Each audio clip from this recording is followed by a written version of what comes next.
উর্বশী অভিশাপ দিয়ে দিলেন, অপুংসক। তখন ইন্দ্র আবার মাঝে পড়ে তাকে বললেন যে না না, এটা করো না, ঠিক আছে 1 বছর, আর অর্জুন যখন চাইবে।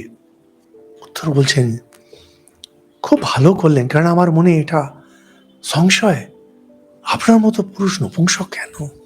এই হয় এটা।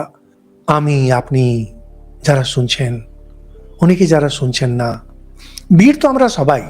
আমিও বীর, আমিও বীর।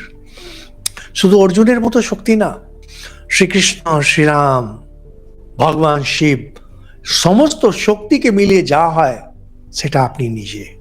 কারণ আপনি শুদ্ধ আত্মা। এই শুদ্ধ আত্মারই রূপ হচ্ছেন শ্রীরাম, এই শুদ্ধ আত্মারই রূপ অর্জুন, এই শুদ্ধ আত্মারই রূপ ভীম, এই শুদ্ধ আত্মারই রূপ হচ্ছেন শ্রীকৃষ্ণ, শিব। আপনিও তাই। আপনার মধ্যে সমস্ত জ্ঞান, আপনার মধ্যে সমস্ত শক্তি। কোনো অভিশাপে, কোনো অজ্ঞানে, কোনো একটা এমন নিজের ওপরে আরোপ করে নিচে অধ্যারোপ বলা হয় বেদান্তে, হাবা গোবা ক্যাবলার মতো ঘুরে বেড়াচ্ছেন অর্জুনের মতো নপুংসক হয়ে। আমরা সবাই এরকমই। অর্জুনের একটা অভিশাপ ছিল যে তুমি 1 বছরের জন্যে। আমরা তো এই অভিশাপটা নিজের উপরে টেনে রেখেছি। বাচ্চারা অনেক সময় অভিমান করে, দেখে থাকবেন বাড়িতে, খাবো না। এরপরে মা বাবা সবাই, না বাবা খেয়ে নাও, শোনো না, আমি একবার বলে দিচ্ছি আমি আর খাবো না।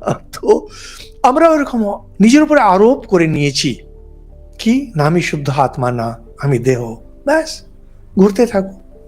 এই অধ্যারোপ, এই যে উপরে যে আবরণ দেওয়া, এটাকে যতক্ষণ না সরানো হয় শক্তি আসবে না। মহাভারতে এসব ভেবে নিশ্চয়ই কাহিনীটা লেখেননি, কিন্তু কি হয়, একেবারে সরাসরি মিল আছে, যে কোনো টেনে মেলানো হচ্ছে তাও না। আমরা সবাই তাই, আমরা সবাই কেমন যেন একটা ক্লিব হয়ে ঘুরছি। স্বামী বিবেকানন্দ যখন এলেন, স্বামী বিবেকানন্দ এসে বারবার এই যে পৌরুষকে জাগাচ্ছেন। আপনারা যদি ভারতে বিবেকানন্দ সিরিজ টক্সগুলো শোনেন, পৌরুষকে জাগানোর চেষ্টা, আরে ভাই তুমি এটা ন, এটা ঠিক এখানে মিলছে না এটার সঙ্গে, কিন্তু জিনিসটা তাই।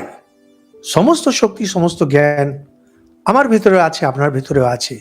অর্জুনের ক্ষেত্রে সময়ের অপেক্ষা ছিল, আমার আপনার ক্ষেত্রে এটাকে জাগাতে হবে।